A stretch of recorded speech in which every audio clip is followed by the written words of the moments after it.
Assalamualaikum warahmatullahi taala wabarakatuh. Oke, dan salam sejahtera kepada semua yang sudi singgah di channel ini.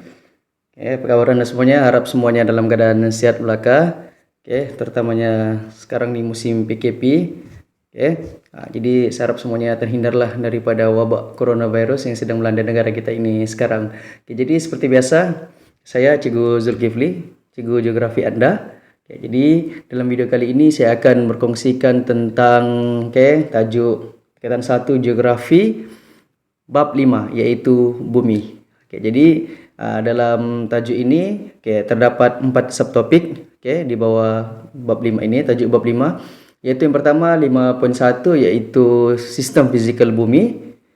Yang kedua struktur bumi, yang ketiga lautan, benua dan selat.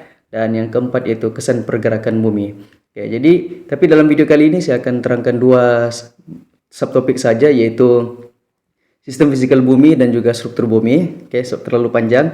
Jadi untuk benua, lautan, kesan pergerakan bumi itu semua saya akan jelaskan di video yang akan datang. Video yang satu lagi.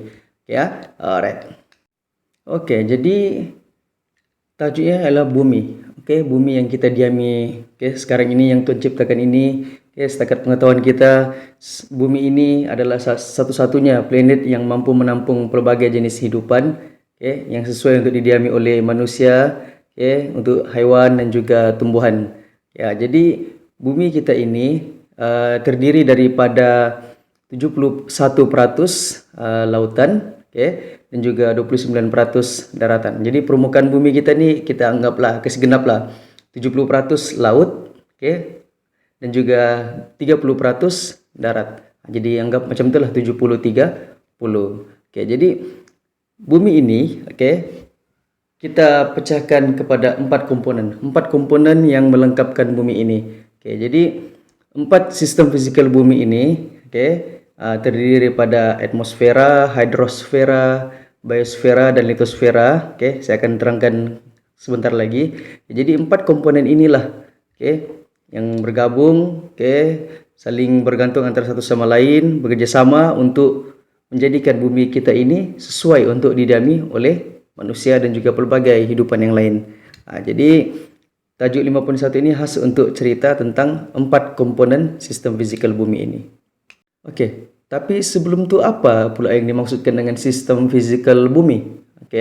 Kita analisis satu persatu. Pertama yaitu perkataan sistem. Sistem ialah suatu yang ada proses, sentiasa bergerak dan ada proses, sentiasa berubah, dari masa ke semasa.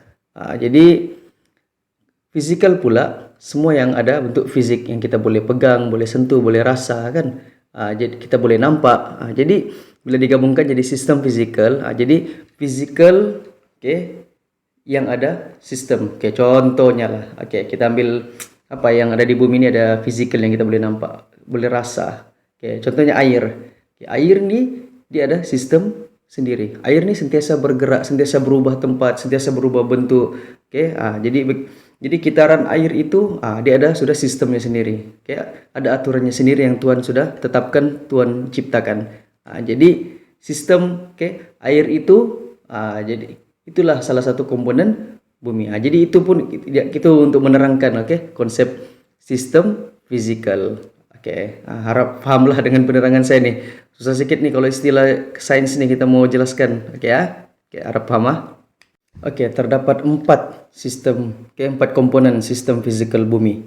Di bawah tajuk sistem fisikal bumi ini dia pecah kepada 4. Jadi maksudnya ada 4 komponen yang bergabung ini, yang saling bekerja sama ini untuk membentuk sistem fisikal bumi yang lengkap dan menjadikan bumi ini sesuai untuk didiami oleh manusia. Jadi sistem komponen sistem fisikal bumi yang pertama ialah atmosfera. Atmosfera. Yang kedua ialah hidrosfera. Yang ketiga ialah litosfera dan yang keempat ialah biosfera. Jadi ada 4 komponen. Atmo, hidro, lito dan bio. Kita pergi kepada komponen yang pertama yaitu atmosfera. Atmosfera ni bukannya atmosfera band tu yang penyanyi lagu demi si kicik tu kan. Jadi Atmosfera ini bermaksud lapisan udara yang menyelubungi bumi.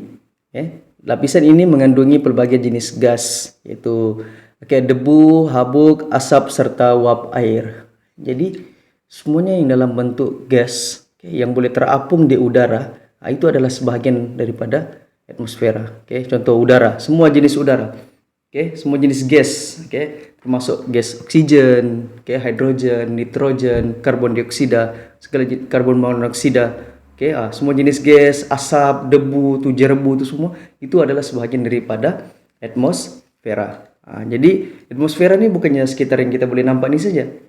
Sampai ke angkasa lepas. Lapisan paling luar bumi itu adalah atmosfera. Jadi udara yang mengelilingi bumi, yang berada di bumi itu adalah sebahagian daripada atmosfera. Menurut kajian sains, atmosfera ini terbagi kepada 5 lapisan. Lapisan yang paling bawah, dari tempat kita berdiri, tempat kita duduk nih sampai ke atas, yaitu troposfera. And then di atas troposfera ada stratosfera. Ketiga ada mesosfera. Yang keempat atas lagi termosfera, dan yang paling atas yaitu eksosfera. Jadi ada 5. Tropo, strato, meso, termo, dan ekso. Jadi ini terlalu banyak untuk dijelaskan di sini. Sebab dalam sains tingkatan 1, bab 9, kamu akan belajar tentang tajuk nih atmosfera ini lebih detail lagi. Dalam geografi pun ada, tapi dia tidak dinyatakan secara detail.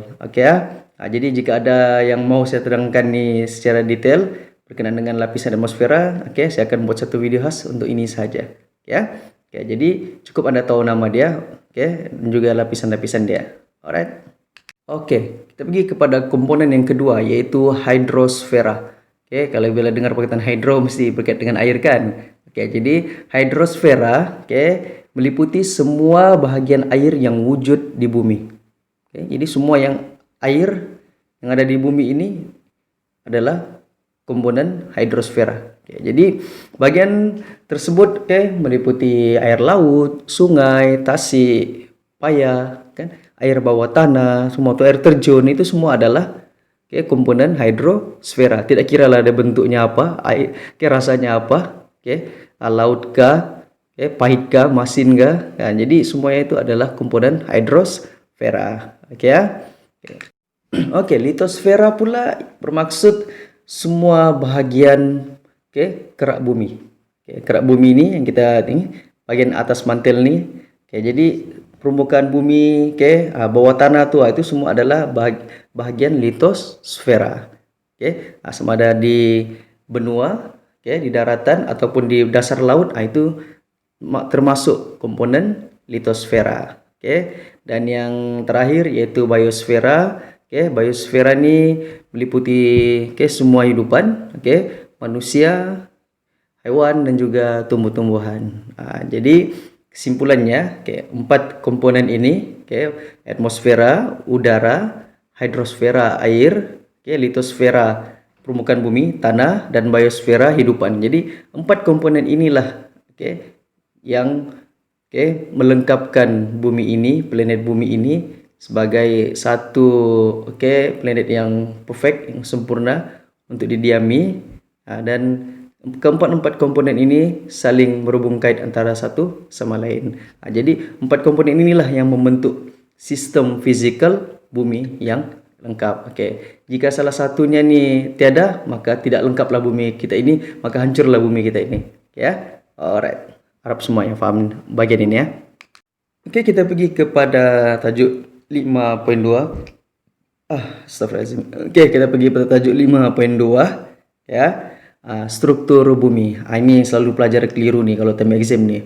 Soalan minta struktur bumi, dia bagi sistem fisikal bumi. Jadi kena paham konsep nih baru kita dapat bezakan. Kalau tadi sistem fisikal bumi, itu adalah sistem, fisikal bumi, komponen-komponen dia, air, udara nih. Kalau struktur pula, struktur nih apa?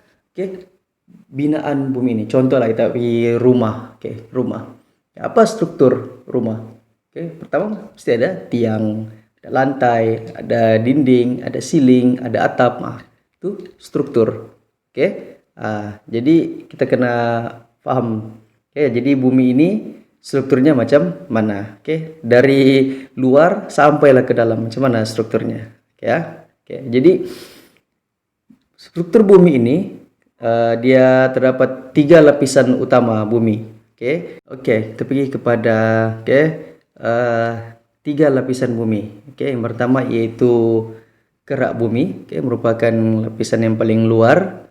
Oke, jadi kerak bumi ini merupakan lapisan bumi yang paling keras dan pejal. Oke, terdiri daripada 2 lapisan yaitu sial. Oke, bukan sial yang itu Oke. Sial maksudnya adalah akronim kepada silika dan aluminium, dan sima, yaitu silika dan magnesium. Itu unsur yang membentuk kita punya kerak bumi ini. Jadi sial terletak di bahagian atas kerak bumi dan membentuk benua. Benua maksudnya dataran, kawasan daratan yang luas, dan juga sima terletak di bawah sial, yaitu di dasar lautan. Maksudnya sial di atas, sima di bawah. Senang mau paham? Sima di lautan, yang sial di darat. bukan begitu Oke, lapisan kedua yaitu mantel, bukan mantel lah. Yang mantel itu yang angkat keranda sambil menari-nari itu. Itu mantel. Ada ke orang mati di begitu. Kematian pula jadi hiburan kan? Itu bagi saya itu mental tuh orang begitu. Walaupun itu mungkin budaya orang, tapi saya ada dapat terima tuh benda-benda begitu. Walaupun lucu juga sebenarnya kan. Jadi mantel ini terletak di bawah lapisan kerak bumi. Maksudnya di bawah kerak bumi ini kita ada mantel, merupakan lapisan paling tebal. Terdapat dia mantel ini dia 2/3 daripada jisim bumi kita ini. Jadi maksudnya bagian mantel adalah yang paling struktur yang paling besar dalam bumi ini. Jadi dia bersifat pepejal, tetapi lapisan luarnya bersifat separace cair. Maksudnya dia ini sebenarnya pepejal, tapi bagian luarnya sedikit yang dekat dengan kerak bumi bersifat cair. Itulah lava. Itu kita bincang kemudian. Then di bagian lapisan yang ketiga lebih dalam lagi yaitu teras bumi. Teras bumi lapisan paling dalam mengalami tekanan yang kuat dan suhu yang sangat tinggi, sangat panas, dan terbagi kepada 2 yaitu teras luar dan juga teras dalam. Outer core and inner core. Jadi siapa yang belajar sains nanti ini kita akan jumpa dalam bahasa Inggris lah. Sebenarnya geografi ini pun sains juga. Jadi kita kena kuasai dua bahasa. Walaupun di buku teks kita guna bahasa Melayu, di sekolah pun bahasa Melayu, pandai-pandailah kita selitkan juga guna bahasa Inggris.